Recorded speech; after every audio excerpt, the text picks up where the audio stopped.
My balls for this set. I'm just really excited to come out here. I've been doing comedy for a while. It's pretty hit or miss, you know. It's kind of like having sex with my girlfriend, you know. Like some nights I don't really have it in me to satisfy her, but then other nights she fucks somebody else. That's cool. Makes me happy. This happened to me the other day. I don't know if this ever happened to you, but I was driving a car, and a crackhead just jumped in front of the car in the middle of the street and just stood in front of the car and wouldn't move.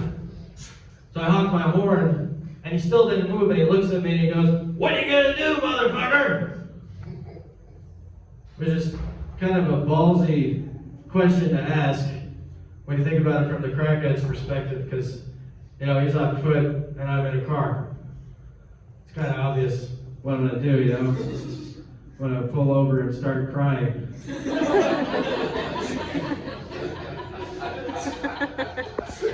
I worked at a farm one time with this guy that took LSD every day. This guy was always tripping. And I started thinking, you know, like, this guy's tripping all the time. That means that tripping is like his norm. You know, does that mean that when the acid wears off, that he starts getting weirded out, you know? Like when he's not tripping, he feels like he's tripping, you know? When things are exactly the way they are. And he's like, man, the weirdest shit happened today. I talked to the tree, and the tree didn't say anything back.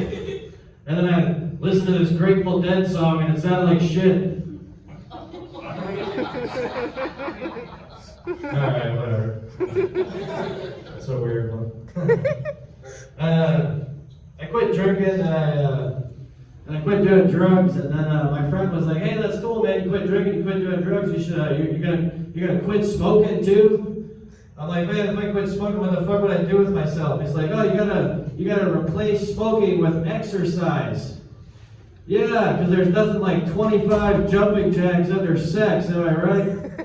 Really hits the spot. That's a stupid one. I got a blowjob in a car, and it wasn't very fun because we did it the wrong way. Because the girl that gave me the blowjob was the person driving. We totaled the car, and she died. Sorry, I gotta start writing jokes with, I'm trying to work on jokes with premises that are less dark. That's like my thing lately, so that's what I'm trying to work on. So I saw this news story about this guy that threw a baby off a cliff, and actually, I don't know, for a fuck that joke or whatever. Okay, this is cool. I don't like telling people that I'm a comedian, because then they always say the same thing. They're like, oh, you're a comedian, huh? Oh, okay, well, hit me with some jokes then, huh? Hit me with some jokes right now.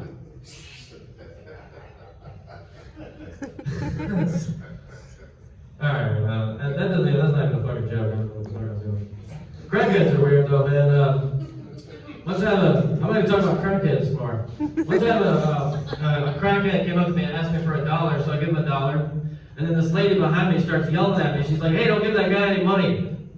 I was like, "Why not?" She's like, "That guy's a creep. He jacks off in public." Like, the guy's a schizophrenic crackhead and he lives in a cardboard box. Where the fuck else is he supposed to jack off? There's no designated area for this guy to masturbate in. Let me give him a fucking hotel room. Jesus. One time a schizophrenic tweaker came up to me and he asked me what time it was. I think it's weird. Why the fuck does a tweaker need to know what time it is?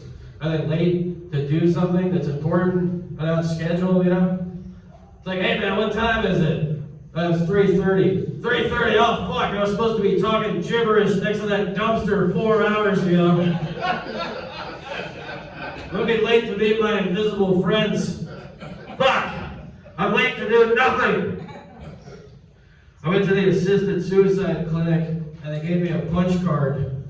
So I go back. When I was a little kid, my parents used to move around a lot because they were both epileptic. And that's my time. Thanks a lot. Thank you. Thank you very much. Thank you.